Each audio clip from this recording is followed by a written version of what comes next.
yeah, raising Phoenix abroad was like in alignment with the type of child that I wanted to raise. So I wanted to make sure she was in an environment that stimulates her mind, her body, and her soul on every single level. And I wanted to be in a place where we normalize like being one with nature, where we normalize eating right, we normalize being entrepreneurs.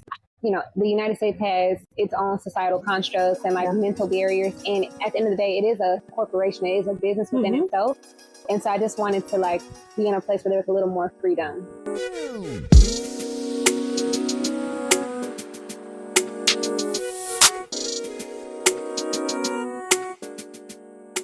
Well, beautiful people, welcome back to another episode of the Legally Clueless Entrepreneurs Podcast. I'm your host, Shenice Bryant, aka Shibivia, and I am super excited about today's episode because I have with me here the lovely Zaynab, who is a wonderful mama. She lives now in Costa Rica. More on that a little bit later. So we just wanted to have an authentic conversation, you know, woman to woman today. Welcome to the podcast. I'm so excited. Thank you. I was so excited about this. And when we were talking, you were like, hey, I would like to have you as a guest. I was like, me? Yeah. So I'm honored. And I'm honored to have you. Thank you. And let's not forget the fact that one of the reasons why we're actually shooting here in Costa Rica is because, you know, energy is such an amazing thing. Manifestation. I strongly believe in manifestation and prayer. Absolutely. And Costa Rica has been on my radar for a while, or maybe about a year, a few months, whichever. So I've been like thinking about it. So I've been going back and forth. Countries that I wanted to move to, and Costa Rica was on the list. And so when you were like, I would love to host you down here. And in fact, y'all, she actually, you know, offered us a complimentary stay at her Airbnb as well. Things kind of changed a little bit, but, you know, we're so grateful, you know, for that. And more on that later. Okay. Okay. Yeah, I feel like that would be perfect, though, to actually anyone to come here and actually get a feel and to have that in-person experience. And I personally prefer, like, you know, that real-time connection and like that in-person interaction. So I'm grateful. I'm grateful for the space. I'm grateful that you were able to get on the plane and come with you. It was a long ride, but awesome. And so let's start with who Zaynab is. Let's tell the lovely audience who you are. So my birth name is Dominique, and I go by Zaynab online. However, lately I've been kind of shifting back into the space of going by my birth name for a couple of different reasons. We can talk about that on this episode. But I am a mother first. I'm an entrepreneur. I am extremely passionate about others being able to monetize their passion and live a life that you're deserving of. Like, live that life that you dream of. Live that life that you feel like this would be a dream come true. So I'm extremely passionate about activating that vision and helping those to turn that passion into an online income and live in Costa Rica if you want to. Like, go outside and play with your children, you know? And so as a mother first and an entrepreneur, it's literally my passion, my yearning desire to see parents, mothers go outside and play without worrying about, I'm gonna pay these bills. Yeah. Because you have a gift from God. And we have a natural talent that the world needs. Monetize it. Yeah. So I'm in the space now of just empowering entrepreneurs to automate their businesses, turn their passions on online income, and go outside and play. I love that. Yes. I love that. Yeah. Beautiful said. And just yesterday too, I was on live on my YouTube, but I was talking about that. How God has given us all gifts, right? Regardless of whether or not we believe it, we all have gifts and talents that we can use. And if you don't want to, you know, work that 9 to 5, it's not for everybody. I mean, entrepreneurship may not be for everybody, but also 9 to 5s may not be for everybody. No, not at all. You're absolutely right. I like that you said whether you believe it or not, like you have gifts. So whether you accept that, whether you expound on that, like you are born special. Yeah, exactly. So let's talk about that. What, life before entrepreneurship. What was that like? So life before entrepreneurship was me, actually, so I worked for an airline, you as well. So I worked for Delta. So my dream was never to become an entrepreneur ever. My dream was to always either I wanted to be an astronaut or I wanted to be a pilot or a flight attendant. I wanted to be in the air somehow, some way, some form, some fashion. And as I got a little bit older and started to do a little traveling, I had this desire to become a flight attendant. And so working for Delta was like the end all be all. Like, if I could get hired with Delta, like I made it, right? Yeah. And so that was my dream, right? And it's so interesting in hindsight to look back on my dream that was still so limited. My dream was to be locked into this 9 to 5, right? And exchange my time and energy for benefits, for pay, because I also was like, if I can work for a company that's going to have benefits to travel, that's my ticket to travel. Thinking that I couldn't do it on my own. Yeah. So life before entrepreneurship was me working so hard to become a flight attendant and then working even harder to work for Delta. I worked for American and PSA Airlines. And I kept trying for Delta, kept trying. And finally got hired in 2018. Oh, so you worked with other airlines prior to Delta? Oh, okay. I worked for PSA for 2 years. And then I worked for American for a couple of months, and then I got hired with Delta. I got that CJO. Wow. So, so then I just literally, I think I was still in training for that airline, or I was in my probationary area, and then I just quit and went to Delta, and I was like, oh, I made it. I'm here. This is the end all be all. Yeah. It was 2017, and then in 2020, I got fired from Delta. Yeah, I got fired for something that I did not see coming. It was completely out of my control. Yeah. Like I got fired because my travel companion, had an incident on a flight.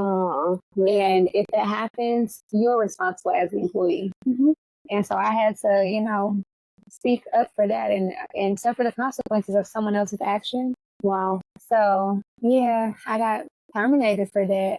They investigated it. Realized it had nothing to do with me, but because I said my companion, has to follow these rules, right? Yeah, I'm responsible for those consequences. So I got fired, and that's how I started my journey of entrepreneurship. Wow. I was like, now what? This was everything I ever wanted to do. Yeah. Like, what's next? Yeah. So I'm like, okay, let's try to start our own business. And I wanted to teach people how to detox your body and how to eat clean for your mind. And I quickly realized I need an overhead for this. I need some money coming in. This is hard. I have expenses.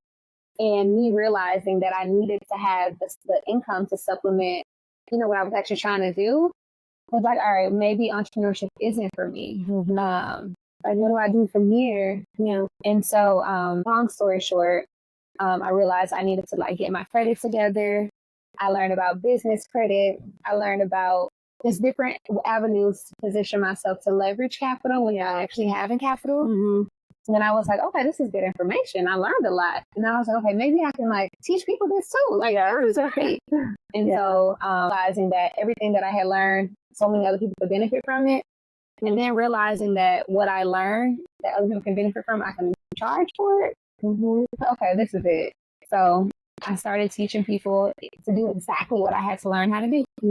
Which I needed to get my credit together. And I needed to think about, all the things credit, because it is a tool. It's very essential in our community.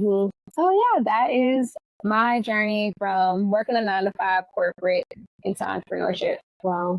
Yeah. That's amazing. And see, that's one of the reasons too why I wanted you on the podcast episode, because we have a few things in common, right? Now, our transition was a little bit different in regards to, being a flight attendant. So I was also a flight attendant. If you guys, haven't followed me. Interestingly enough, when I found out that you were a flight attendant, I didn't realize that you were a flight attendant for Delta as well, which is crazy because I was also a Delta flight attendant, which is crazy. I feel like I was telling people yesterday that the job somewhat feels like somewhat of a golden handcuff. Like, you think it's ever, it can be great, right? It can be great, starting out, wanting to travel, all of that. Yeah. But it's the type of job where even if you're not happy there, you feel stuck. You may feel stuck or feel like this is it. Like, you're silly to want to leave. I know. I know. And people will make you feel that way too. You are absolutely right about that.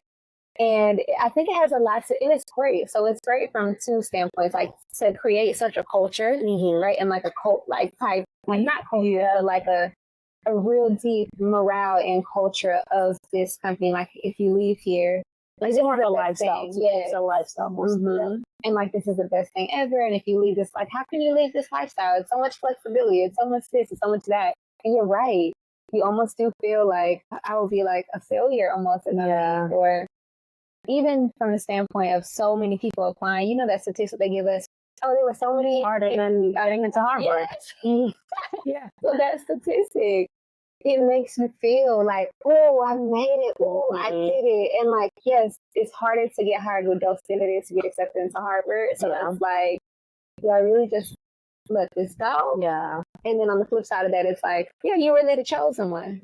So it's great. I love the culture that they've implemented, and I love just their way of doing things and like that mindset that it's definitely a mind. What's it called? They good. They psychological. Yeah. Yeah, they got me at the interview. I was like, okay, I want to work with you. Yes. It's so great. I have nothing. Yeah, it's still my favorite. Would I ever like go back to 9 to 5? Would I ever go back to flying? It's a hard no for me. Not at all.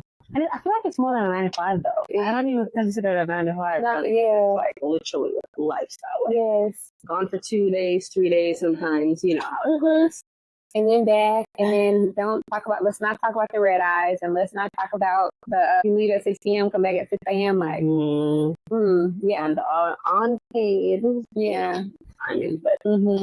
So what a great experience overall. Like, so as an entrepreneur, I'm able to like instill everything I learned at the airline into my day-to-day operations for my company. Okay. When I'm onboarding, like just being so clear about the mission and the vision, the same way that, we were trained. This is the way, this is our mission statement. This is like truly shining light on what we stand for, what we value. Yeah. And so that experience working for the top, airline in the world was exactly what I needed to be a successful entrepreneur.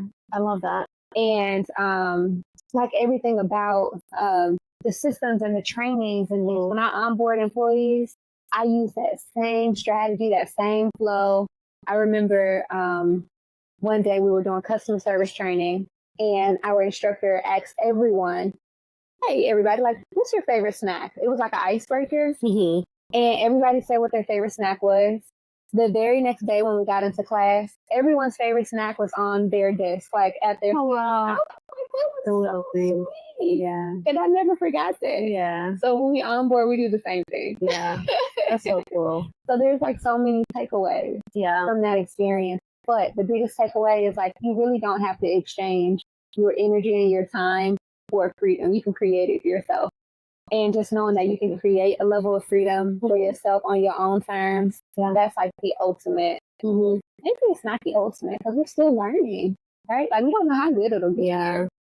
Like such a great experience, even though, and we learned so much. Yeah, exactly.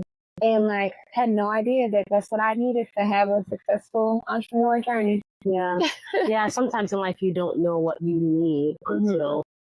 I know. And that's the beauty of life too. Like everything is a part of the plan. Like everything is a piece of the puzzle and the puzzle starts to come together and you're like, oh, this is a pretty puzzle. Yeah. Yeah. That's amazing. So let's talk about, so you're in the beautiful Costa Rica. Why Costa Rica? How did you get here? Like, of all the countries, Oh, that's a great question. So, I was not thinking about living abroad or doing anything until I found out that I was pregnant with my first daughter. And Costa Rica, the reason why it even came up for me is because when I was pregnant with Phoenix, my oldest daughter, I kept having dreams about raising her abroad. I was having dreams about raising her in a place where there was a lot of, I saw the visual in my dreams. I didn't know where it was. Yeah. And, somewhere where she can just roam and be free, somewhere where I knew that in the dream it wasn't the States, but somewhere where we have access to fruit-bearing trees. We have access to the beach. We have access to just like all these amazing things that are going to stimulate her mind, body, and soul. And I'm having dreams and I'm like, what is this? Is this like a part of pregnancy? What are we dreaming about? Stuff like that. And then the craziest thing happened. So my grandmother, she transitioned in 2019. But before she transitioned, she kept trying to convince our family to move to Costa Rica. And we were like, no. Like from 2012 up until 2017, she wanted us to move to either the Canary Islands in Spain or Costa Rica. Why is she? No, she's German. Very, very German. Like her. Blonde hair, And she lives in Germany, or she lived in Germany. Okay. She lived in Germany, moved to the United States, started doing a whole lot of traveling, had children, moved back to Germany. Okay. But like she loved, from her travel experiences, she loved like the Caribbean. She loved everything about it. And then she loves Latin America and Central America. Yeah. So from 2012 until 2017, she was trying to get our whole family to move to Costa Rica. And we were like, girl, stop. Like, no. Like, yeah, no. It's a hard no. And like, why was it a hard no, though? Because we were so, what's the word? Indoctrinated. Yeah. Right? Like, we don't move to Costa Rica after you graduate from high school. No, you go to college. And then you graduate college and you go get a job. Yeah. That's the mindset we all had. And my sister's in the Army as well. Well, my sister's in the Army. And she was like, this is my career. Like, it was just, we were so career driven. Yeah. And we were like, moving to another country, that's not conducive. But it was. So anyway, I'm pregnant with Phoenix. And then I watched this video of my grandmother. A memory popped up on Facebook. And it was a video of her just dancing, doing her thing. She went on a cruise, and it was Canary Islands. But long story short, she was just moving her hips, like dancing and salsa bachata. And I'm looking at this video, and I'm like, wow. She had already transitioned at this point. But I'm looking at the trees in the back. I'm looking at the ocean. And I kid you not, like what I was seeing in my dreams was what I was seeing in those videos of the memory. Wow. Like, okay, let me look into like these places that she always be talking about. So I started looking into the Canary Islands and Costa Rica. Costa Rica was closer at the time, closer than the Canary Islands. It was cheaper. Closer to us. Yeah, closer for us to get to from Atlanta. Okay. Because that's where I was living. And everything that I started to find on YouTube, it aligned with what I was feeling for my child. So I knew I wanted to raise my baby abroad for so many reasons. But that Facebook memory, and then my dreams, and then the conversation that I was having with my grandmother. So yeah, raising a Phoenix abroad was like in alignment with the type of child that I wanted to raise. So I wanted to make sure she was in an environment that stimulates her mind, her body, and her soul on every single level. And I wanted to be in a place where we normalize like being one with nature, where we normalize eating right, we normalize being entrepreneurs. The United States has its own societal constructs and like mental barriers. And at the end of the day, it is a corporation. It is a business within itself. And so I just wanted to like be in a place where there was a little more freedom. And and so with my grandmother talking about moving to Costa Rica all the time, or Canary Islands, I was like, okay, she might have been on to something. So let me just circle back to like what she was saying, the area she was talking about. And the Caribbean side of Costa Rica, like, is what resonated with her heavily. So with her, like, talking about this all the time, I'm like, let me do some research. Yeah. What was she up to? And so I see why she loves the Caribbean side, and I see what she meant. I see what she meant about leaving the United States. Yeah. I see what she meant about living near a body of water and, like, just being free and, like, dancing and being around the locals who really, truly value community and gonna look out for you, and just that whole culture and lifestyle. So it was a combination of my grandmother, my dreams, and just wanting my baby to be as free as possible. around that same time in the U.S., like mass shootings happening, and like it was a lot going on. I'm like, why are we experiencing this consistently? And so I didn't want that to be my baby's norm either. Right. I don't want her to go to the movies and be afraid for her life, So if I don't expose her to that early, it won't be normal to her. Exactly. So that's she's gonna think that's normal. Yeah, and it's not. Yeah, because you don't hear about that kind of thing like in different parts of the world. And if it's happening, it's like what part of the world, right? Yeah, but it's still not. It's not publicized if it is. But no, you really don't hear about that too much. Even just like casual conversations with other foreigners, that are also expats. It's not normal. Like, it doesn't happen everywhere. So ultimately, I just want the best for my children. Now I have my 2 babies, 2 girls. Yeah. Yeah, I just want the absolute best upbringing for them possible. I know we're not perfect. I know we don't have a manual.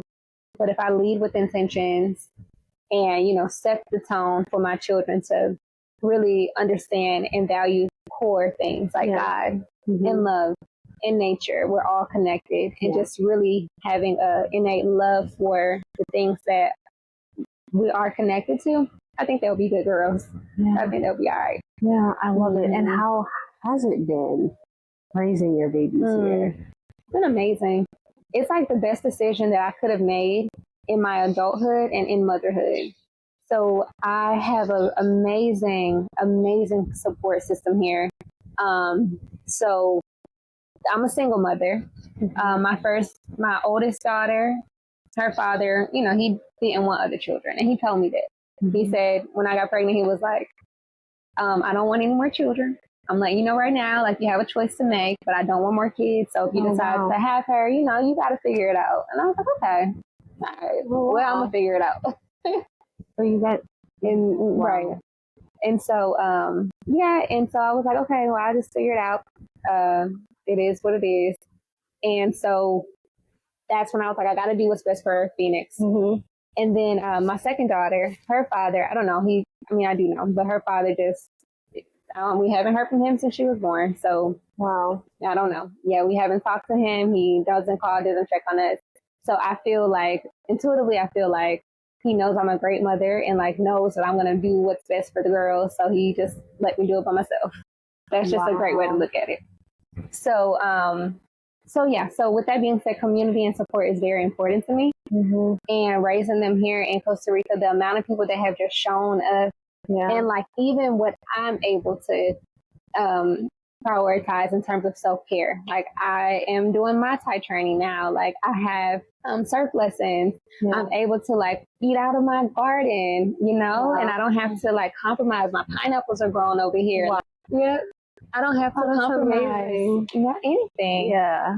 But raising the girls here, I think the overall highlight for me has been being able to live a soft life without spending so much money. I can have my nanny. I can have my housekeeper. I can have my meal prep. Being exposed to school, for $200 a month, right? Like 5 days a week. Right, that's what she's doing right now. You feel like it's more. You say it's more like hands-on too, compared to like how typical schools are. Like she's speaking like full-blown sentences in Spanish, and when they go to school, their school is actually at the beach, so they're learning like they're doing marine biology. I love that. Drop her off at the beach every day. Ultimately, I'm able to like enjoy life. And not have to like burn myself out because I need to compare. And I don't. Even my birth here, like birthing in the United States it's gonna cost a lot. A lot of people are gonna have to say, they're gonna have a lot to say about how you want to birth. And it's expensive. And then when you are birthing in like a controlled environment, when you're birthing in a controlled environment, you don't have that much choice or say, and you do. But it's a lot. And so, first of all, the cost is outrageous. And so compared to birthing my second child here, compared to the U.S., I had to say, my birth team was like, what you want? You want to birth in the jungle? Like, how do you want this to go? Like, it's up to you. And altogether to birth my baby here was $1,800. And that would have easily, the cost in the States is, so $1,800 included all the prenatal care, postnatal care, all the prenatal care. Yes. Oh my goodness. Yeah. I love that. For nothing. Let's go back to where you were saying, now here it's more accessible for you or affordable. I don't know. Having a nanny, you feel like you have that support. It's easier. The nanny, the meal prep person. I believe that women deserve to have that support, and us Black women too, because I feel like we do so much, on our own, and I feel like we feel so burdened sometimes. Like, I feel like sometimes society, make us feel like, oh, you got it. You're a strong Black woman. You got it. Something, And so I love that you allowed yourself to have that support and not feel bad about it, because there's something about having, the help. Some people may make you feel bad about it, may say things like, oh, why is somebody else raising your child? Right. Like, why wouldn't I want to have that support? Right. You can't be all things, do all things, I believe that it's okay to have that sense of like luxury. Like, we need to rest. You need to rest as a mom. Yes. Being a mom enough is already a lot. Yeah, so absolutely. I love that you have that support. You. Yeah. I second that, what you said, like, we deserve it. Like, thank you for speaking on that, because it should be normal. I feel like we should all have that team already set up the moment we find out we're pregnant. I think everything should automatically align for us to have that level of support. So thank you for your compliment and emphasizing that we cannot be all the things. By the time I make breakfast, get the girls dressed, put their clothes, like, I feel like I need to take a nap. Yeah. By the time I pack up the stroller and the diaper bag, I'm like, I'm tired. Like, we ain't going nowhere. Yeah. Yeah, I feel you on that. And unless you're a mom, you like, I trust you. I understand. I feel you on that. That's amazing. Okay. And you were talking about school. Yeah. She's like in the open. Yeah. I love that. I feel like that's how school should be. Yeah. She goes to school outside. It's not even a building. It's not even a closed environment. Like, they have tables and chairs out there, but the table and chairs got like water in them. And like, it's such a great school. And I was anti taking her to school because we were doing homeschool where we had a teacher in-house. Yeah. But that was also still, I need a balance, because with a newborn and a toddler, them still being in the same house, in the same room, is still like very energetically draining. So I was like, I need a solution. Like, I'm open to whatever. And a friend told me about this amazing outdoor school. And she's learning. She's speaking like full sentences. And I'm like, what is that? What? And at this point, I'm like, she's speaking Spanish too. So, like, literally speaking both English and Spanish in a week. And I'm loving it. That's amazing. Yeah, I love that.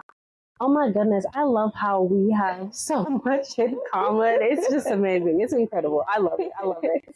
And same here. So I've been thinking about like homeschooling. I say that it's either going to be homeschooling or, worst case scenario, my child or children, in the future, God willing, will not go to school in the US. Like, at least because I just don't like the indoctrination and just all of that goes on with it. I believe that children should be raised like free spirited, out in nature, not just in four walls or surrounded by four walls for 8 hours of the day. You don't need that. I agree. Yeah, I agree.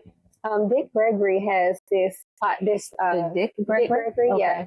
He has this saying where, well, not even a saying, he did a seminar on how children are not created to be in four walls. It literally like taxes your spirit. Yeah. It's spiritually draining to be in a conformed, structured environment and not free, running around, jumping, learning, grounding. It's intentionally designed to like flip your soul. It is. And I believe also they do that to train children up to be in the work environment for like factories. I think Rockefeller, I don't remember the whole saying, but Rockefeller was saying something like, we need more factory workers. Yeah, not thinkers or something like that. Which is crazy. Insane. Yep. But thankfully we get to raise the next generation of children. and we are forward thinking. We're not just mamas, and we can literally say like, like that ain't normal, y'all. We're gonna do something different. So yeah, I definitely am excited to see your journey of raising your son outside of the U.S. and then when you get to the space of like either whatever you decide, I'm excited to see what choices you make for his highest and best interest for sure. Yeah. Wow. I want to go back to the whole birthing thing, the $1,800 part, but I know this podcast episode can be long. I don't want it to be too long, but that's incredible though. $1,800. And see, that's the thing. Like with the U.S., it costs like thousands and thousands.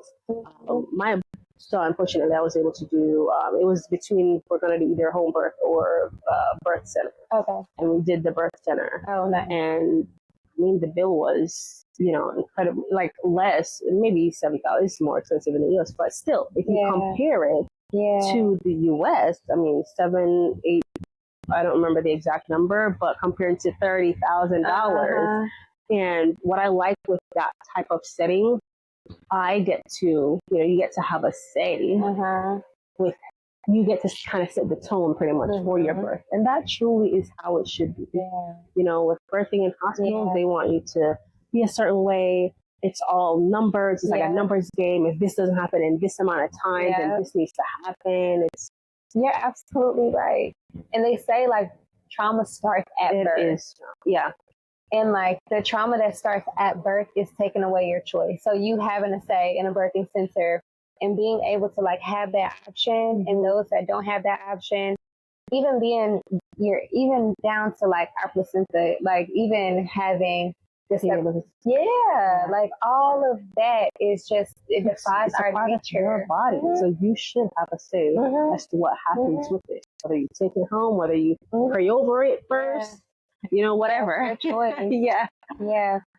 So here in Costa Rica, I'm a part of some mama circles. Okay. And we meet bi-weekly. So all the mamas in the community come together. It's just a village prenatal. It's a village circle. Village mama circle is what we call it. So there's indigenous women that come down from the mountains. Local, it's just all these mamas that come together. And because, the native language here is Spanish, there's a translator. So I never feel left out. But if you speak English, it's great. If you speak Spanish, it's fine. But in our circles, we talk a lot about motherhood and your birthrights. And something that came up recently is like nature. Like if you watch how animals nurture and give birth and like do their things, ain't nobody coming in like interceding with what they have going on. And when a mama gorilla gives birth to her baby, I wish you would try to like come take her baby away from her, or take a piece of her away. She's gonna demolish you. And people know not to mess with her when she's birthing because it's a sacred time. And then we don't know what she'll do to us trying to protect her baby. And we're all also mammals too. And so now it's opposite for us. We are in a controlled environment. Like, you need to take your baby and like take your things, and you don't really have a say. And it's like, why are you not respecting us? And the fact that 83% of 83% of mothers that lose their lives during labor can be prevented. And the fact that the statistics are so high because of the system that's in place is also very, very, very like insane. So yeah, birthing here was great because it was normal to free birth. Like it's normal to like how you want to do it. And then just circling back, us having a choice, like when a mama is empowered to like speak on things, we can then empower our children. You know what I'm saying? And like we can continue to empower everyone around us as long as our choice is not taken away. It's so deep. And I know we can talk for hours about birthing and the choice and just being a huge advocate for that space because it's so important. And then the postpartum is even more important about that, at all. And that's like the most important phase. Like pregnancy is great. The birth is like even more amazing. But postpartum, like there's a whole lot happening during this period. And it's not something that we talk, it should be talked about way more. And the United States in particular should totally have systems in place to make sure that women, mothers do not have to go back to work after 6 weeks, that mamas have cleaners and mamas have, you know, everything in place to be in the house for up to a year. Yeah. They do it in Denmark. They do it in Germany. You know, mothers and fathers get 2 years of maternity leave. Yeah, wow. And we don't normalize that. It's so deep. It should really, it is so deep. Yeah, we can. I know we can go on. It should really be normalized. I don't understand how they expect a mom to turn around 6 weeks. There you go. Yeah. You're barely getting yourself together. You're just like, you know. Yeah. Yeah, and them 6 weeks fly by. And let's not even mention if a mama has to do a C-section or if a mama had a pre-birth baby. Because the maternity leave starts the moment your baby, you know, arrives, or well, I forget how it works, but and that's another thing I found myself lately, like being a huge advocate for birth rights and just really wanting to speak on, you know, that space. And so it's so amazing how things keep shifting for me. Like every experience in my life becomes something that I'm even more passionate about. Like I mentioned, you know, credit. I needed to fix my credit, and then it was like, boom, this works. I'm gonna, you know, help with others to do that. And like fast forward, so like this birthing, my pregnancy with my youngest daughter was so challenging. It was like the most emotionally challenging time in my life because of my relationship with her father and everybody else that had a say-so on like what was happening, what was going on, how I should birth. But more than anything, like the emotional turmoil that I went through during this pregnancy was something that I wouldn't wish on my worst enemy. And I didn't realize that people don't respect pregnancy or a mother that is literally a walking portal, like about to bring life into this world. Like that's a big deal. It is. And I didn't realize how much people don't respect it until I was pregnant with 7. Wow. And it was because her father and like all the things that just the selfishness and like the emotional abuse, right? And like just so many different things. I'm like, dang, I didn't realize people don't respect pregnant women, or I didn't know that people treat other people like this in general. So now I'm like, okay, if I went through this, how many other mamas are going through that? What can I do to like help support that? Because I thought I was going to lose my child at one point. I was so stressed out. And it was deep. And even, I won't speak on it, but I was so stressed that I did not think I would actually even like be able to carry my baby full term. Oh, wow. And that was another reason why I was like, you know what? I'm going to go back to Costa Rica, where I had came with Phoenix when Phoenix was born. I left Costa Rica to pursue this relationship because I wanted a family. I wanted to have that husband with my children. And that I got my baby and I learned a lot. But, you know, I was like, okay, if I want this family, then I can't live in Costa Rica. It was a whole thing. It was a whole process. So I left and then I pursued a marriage, a relationship. And it was like the hardest thing I ever been through in my life. Wow. Like the hardest thing. And then carrying a baby during that, what I was going through was hard. Having to show up for a toddler, this newborn baby in my stomach and myself. Yeah. And I'm like, no, I didn't think I was going to make it. So that was another reason why I was like, you know what? Costa Rica is home. I'm familiar. This relationship is not working. I'm going back to Costa Rica. And when I came back to Costa Rica, the land, the community, it saved my pregnancy. It saved my mind. It saved me. I bought my bike.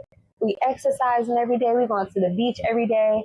And it was like I became like I was not drowning anymore. You know, I was rejuvenated. I was able to really get back in tune with me. And I needed that. And so Costa Rica, I will say, definitely saved like my pregnancy and saved everything for me.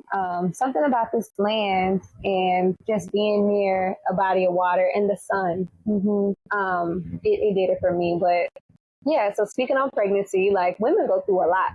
Yeah. A lot. And I did not realize how much people do not understand the process or respect the process more than anything. Right. Do not respect the birthing process. And I didn't know until recently. So now I'm like, all right, I see what's going on out here. Like, I'm going to speak up for these mamas. And that so it also inspired you to kind of like start this. You said you have a community. Yes. Yeah, so that's what inspired the Pocket Mama Collective. And it is a holistic community for women and children that are ready to elevate, harmonize the mind, body, and soul, but also need that support. You need that support that you may not get from home, you may not get from your own community, but you need that support, someone that's going to be your advocate, someone that's going to help you get through your pregnancy, someone that's going to support you in your business, right? Like, just that holistic support. I love that. That's coming from a place of love and passion and a place of true community. Yeah, I love that. Yeah, it's so necessary. I love that. That's what I love about. That's amazing.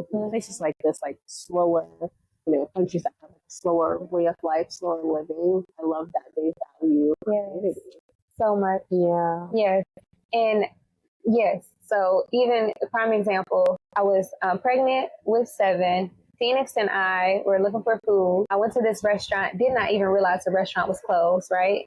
And it was I didn't realize it was closed. So I go and I'm like, oh, wait, I think it is closed. But the owner was there. And she was like, yeah, we're closed, but I'm going to still feed you, mama. Sit down. I'm going to feed you. Wow. And again, community. That is so beautiful. Didn't even know me. Yeah. And that's just the culture. And so she's like, no, you come sit down. You can eat. You need to feed that baby and you need to feed that baby. And I was like, okay. And because she was closed, her machine, she didn't have her credit card machine up. Like, her POS system was just, and so there was no way for me to use a debit card.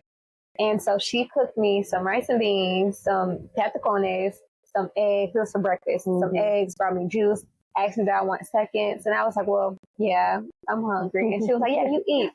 When I went to pay, she was like, don't worry about it. Like, you just need to take care of them babies. And I was like, yeah, girl, let's go to Atlanta. Let's go to Atlanta. Go to a restaurant that's closed. Those people going to look at you through the window. Sometimes they won't even acknowledge you. And sometimes they might even close early. They might close at 9. They might unlock the door only at 8:30. Like, we don't care. So, yeah, community here. That woman didn't know me from nowhere. And she saw that I was pregnant and respected that. And so it's moments like that. Yeah. Even it's just respect. And so our old neighbor has a daughter. Same thing. He and his baby mama, I think he has a daughter, same age as Phoenix. And like, every Sunday, he's like, oh, I'm picking up Phoenix. I'm going to take her to the beach with me and my baby. And I'm like, all right, thank you. All right, bye. Yeah. And like, they just help and support. And he also is a local third generation here. His grandfather was one of the founding leaders of this area, something like that. But yeah, like, can we normalize community? Right. Normalize support.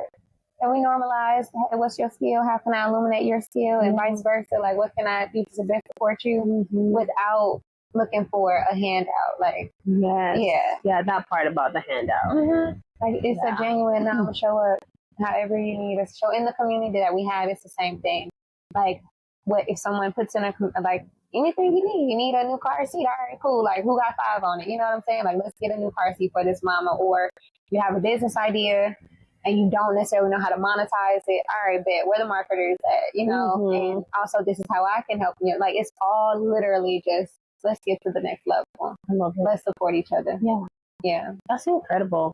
And talking about like business, right? So you're in the beautiful Costa Rica, raising your beautiful babies, right? So I'm sure people are like, okay, how does she make money? Like, what is she doing to where she's able to be in Costa Rica, hire help, the nanny, maybe you have people on your team in your business as well. Like, share with us, what is it that you do? How is it that you make an online living? This is a great question. I'm so happy to share. So I started out my entrepreneur journey selling an ebook about credit. And so that opened up my eyes to the digital marketing world. So I learned a lot about ebooks and courses and like online workshops and community that you can monetize online. Mm-hmm. So that experience, I was totally green to what I was doing. I had no idea about the digital marketing jargon or anything like that. Yeah. So I decided to take a deeper dive into the digital marketing space, learn that this industry is going to be worth $2 trillion by 2030. Mm-hmm. So I decided to start to create more ebooks and courses and digital products that align with the things that matter to me. Yeah. And so how I financially sustain myself now, I have a whole plethora of like online courses that teach you how to still get your credit together, or how you can actually turn your passion into an online income. Mm-hmm. I have courses on how to move abroad, like things to look for, how to get free housing. Yeah. So every single thing that I've done in my journey to be where I am to now, I actually converted them into ebooks and courses. Yeah. And I learned how to write, and it's just everything I'm doing. Yeah. And I learned how to market. So I learned how to run Facebook ads. I learned how to have an omnipresent presence online without having to like, all right, I got to post today. I got to post today. Without being in that hamster wheel of content creation. Mm-hmm. So in a nutshell, everything I've experienced up until this very moment, I have converted it into an online, tangible digital product. I learned how to market by utilizing SEO, utilizing Facebook and Instagram ads, utilizing keyword optimization, taught myself on YouTube. Wow. Implemented these strategies, and now my courses and stuff are basically selling themselves on autopilot because I'm constantly in front of a target audience that wants my product. And then in addition to my digital products, which is completely passive, I'm doing coaching. So I have a very intimate VIP 6-week coaching program where we start your business, grow your business, launch your business, and market your business. That's amazing. And is it a particular niche or a particular type of business? Any business. So we activate your vision, and whatever niche that is, that's what that is. We activate it, and then we determine, okay, what can we build from here? And I do have a team, phenomenal. So we have a mastermind marketer who is amazing with email sequences, amazing with marketing strategies, amazing with content creation. On our team, we have a mindset coach that is going to make sure you know and you are in alignment with the fact that you can be a millionaire from your passion, like period. So we have a mindset coach, and then you have me, who's the visionary, and I'm going to show you 7 ways you can monetize this one idea. And from there, we put everything together in a matter of 6 weeks. You have a full-blown product and a marketing strategy and a team behind you to promote it for the next 30 days. Oh, so I love that. I love it too. That's I love phenomenal. Yeah. So 6 weeks, we'll get you up and running and popping. But the goal with that VIP program is to turn your passion into an online income, but you got to get that mind right first. It is. Yeah. You can do it. Yeah. You know? Yeah. So I have my coaching, and then, that's my only like hands-on thing that I do. Everything else is passive. My Airbnb is passive. My, of course, it's ebooks, all that's passive. I have a Shopify store. That's completely passive. Like, I don't touch it. And what's on the Shopify store? Travel t-shirts. So traveling mama t-shirts. And so that store is also being marketed. So like, yeah. When you get into marketing, it's like not rocket science. Like if you can master your voice, your brand voice, and then you just kind of understand how to like find your ideal target audience. Yeah. Just through testing. Yeah. And once you get that testing down pat, and you know who wants your product, who you're speaking to, when you know your target audience, the rest is history. Like that's good. I love that, and I love that you don't have to rely solely on posting things on like Instagram, Facebook, outside of like the ads. I do want to ask you this though in regards to marketing. Is there a particular type of marketing strategy that you use in regards to video or just like, static photos? Did you just focus on like static photos and that works? Both. So we did some testing. Yeah, it's all testing. So my particular marketing strategy for my personal brand, videos work. Yeah. But I do have a client, static photos work. So like when I'm working with a client, we're just going to do all type of testing to see what's best for you, because it's not one shoe fits all. And like what works for you just works for you, you know? And so for my personal, right now it's videos, and I actually I outsource everything now with my personal brand too to Costa Creative Studio.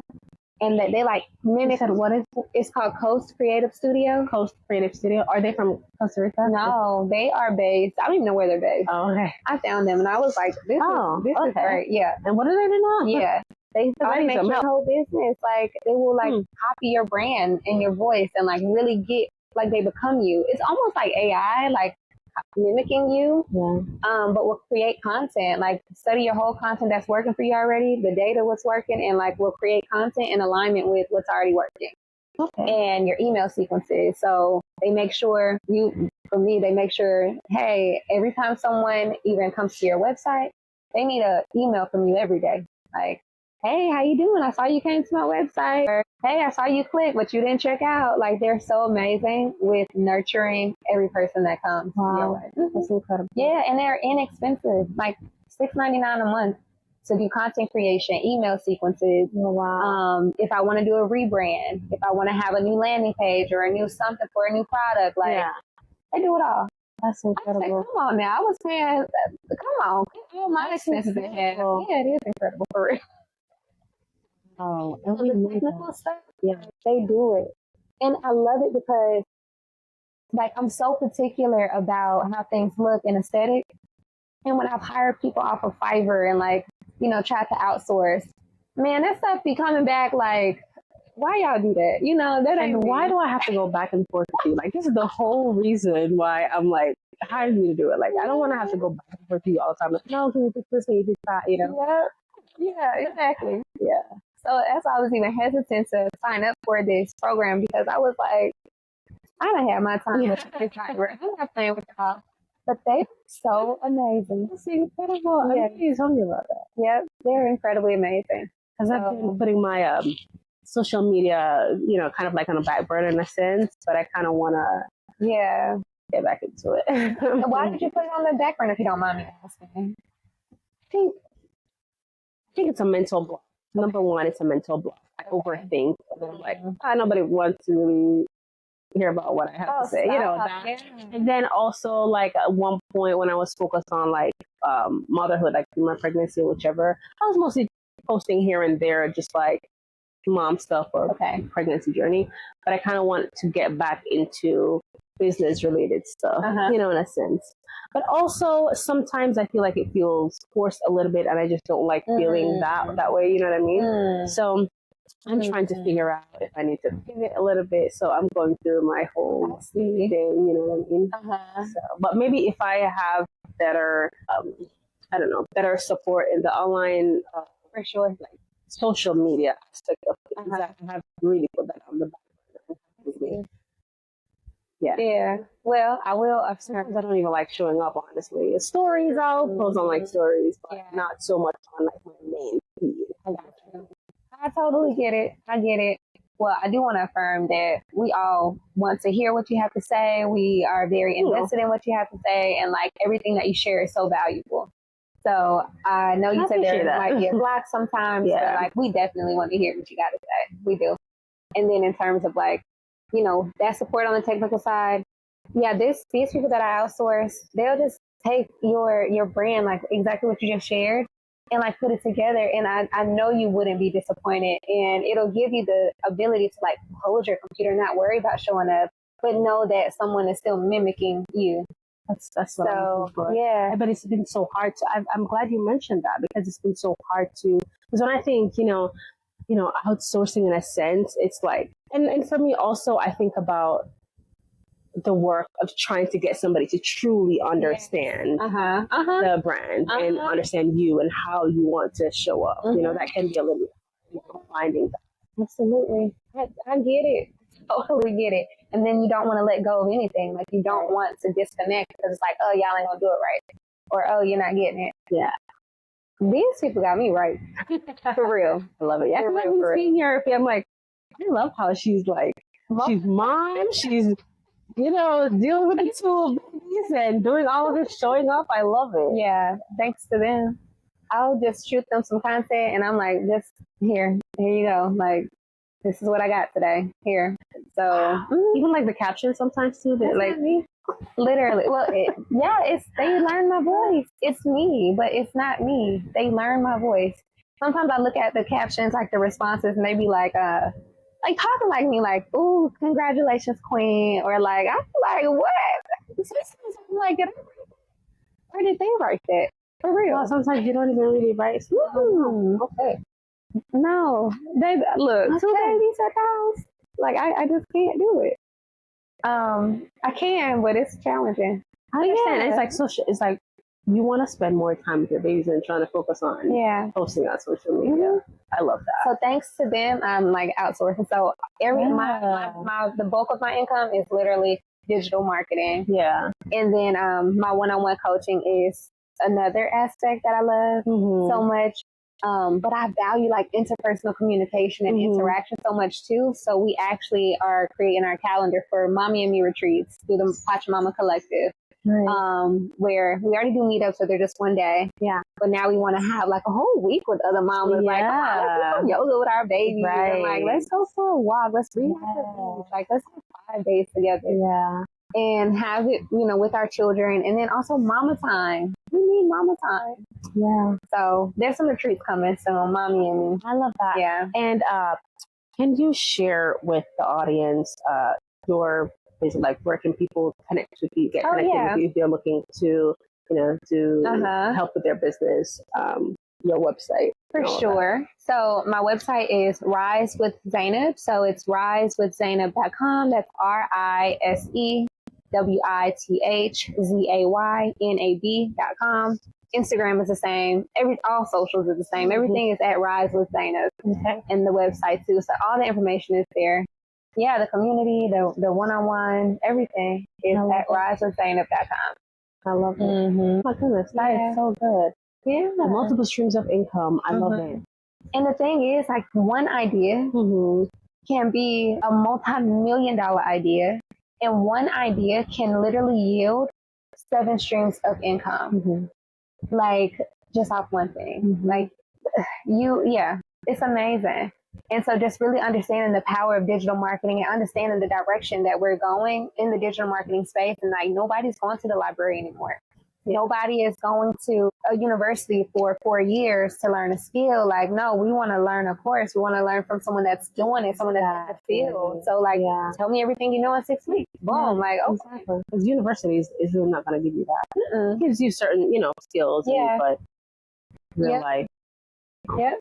So, so just really, and I encourage everyone here, like, just really honing in on your skills and turning it into an online income because somebody is looking for it. Yeah. For real. Someone is actually looking for exactly what you have inside of you and you're not speaking on it or you're not sharing or there's imposter syndrome and like you're just sitting on this one thing that somebody is like, dang, I sure wish I knew how to, Right. So, yeah. Yeah, because you'd be surprised like where you were or enough to where, or you may think you don't know enough, but there's somebody else who wish that they knew what you know. So true. Yeah. So true. I read a quote that said exactly what you just said. It's like, if you are 10% ahead of your ideal audience, you it's a game changer. If you just know 10% more than what they know. Yeah. That's amazing. It is. So yeah. Wow. And you spoke to this earlier. You said we all born with a gift, and that's the thing. Like, statistics don't even come into a place when we're talking about our God-given skills. Like, you actually can't even weigh that. There's no data that can even calculate, like, the impact you can make with your God-given. Yeah, so that's something that you don't gotta earn.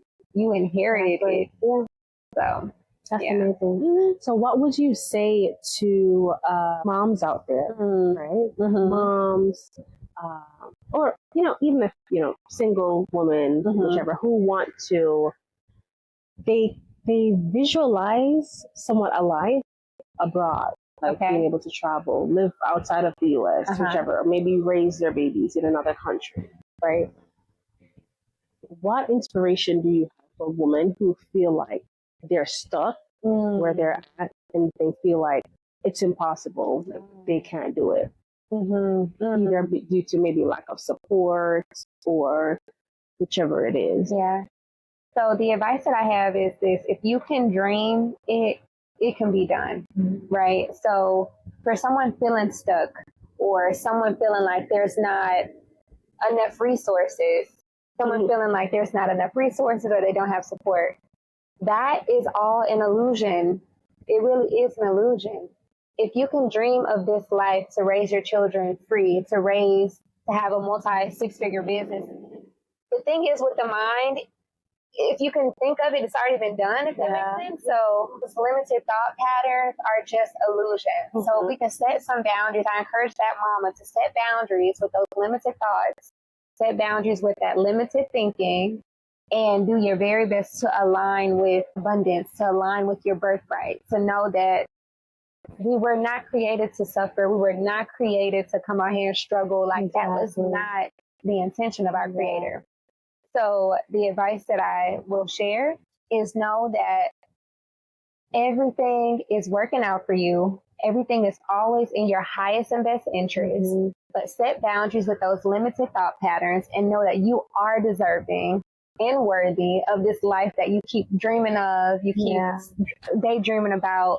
Because at the end of the day, as long as you know you're worthy of it, as long as you believe you're worthy of that thing, it's going to come. So it's just a matter of shifting and knowing, like, I deserve this.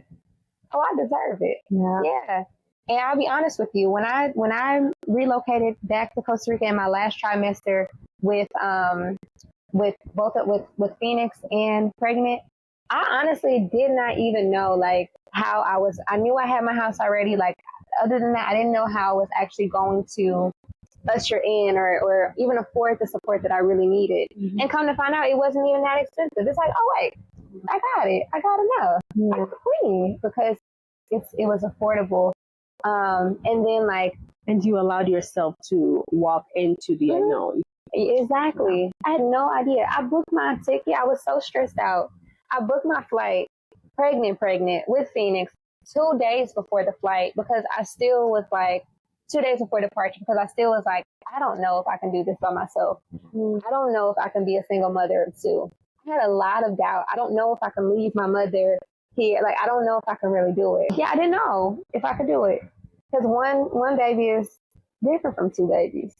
And so I had been taught, I knew I needed to make a shift for my mental health and for my children. And I still didn't know. And I was like, all right, I'm going. And I had my departure date written down, but I could never book a flight. And then 48 hours prior, I was like, all right, let me book this flight. Let me book the flight.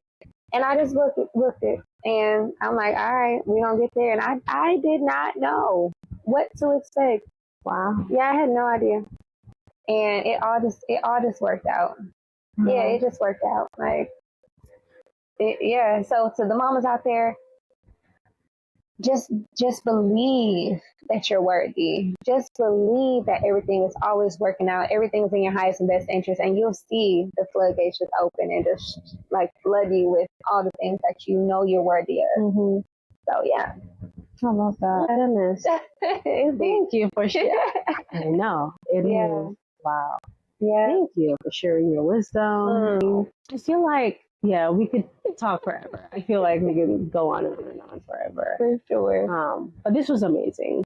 I'm so happy. Yes, I'm so happy that you said yes. I'm so happy that you actually invited us out here, because it's like everything just aligned. You say, it's like the mind is such a powerful thing, you know, and I really do believe that we somewhat, I guess, are attracted, you know, being here. It's like, I had no idea. I thought this episode would have been virtual, right? You know, and we're here. I've met you in person, and it's incredible. It's incredible. That was good. I love it. And that's a testament for everyone too. Like, you just never know. You never know. Like, you just got to do it. You just got to send that one email. Exactly. And talking about sending that one email, I was like, I had it on my calendar, like my to-do list, reach out to Zay. For some reason, I was like, I have to reach out to you. I don't know what it was. But I was like, we have so much in common, like our values align a lot, you know, and everything. And I was like, there's something about Zaynab. Like, I just have to reach out to her. And I like procrastinated. And I was like, forget it. I'm just going to send an email. And now we're here. Well, thank you, because this has definitely been an honor and a pleasure. I'm so thankful that there's even an interest, I'm thankful for the synchronicities, right? And that we share that same energy and desire to like make the world a better place, by sharing sharing our journey. So thank you for seeing the synchronicity and, putting together this collaboration. And there's more to come. I already know, like there's so much more. And there's so much more to talk about. Yeah. Yeah. So maybe we'll end up in a part 2 about, something else. Yeah. But this has been great. Thank you. It has been. Yeah. And thank you for coming. You got on a plane and drove 4.5 hours. I know. Yeah. So thank you. Thank you.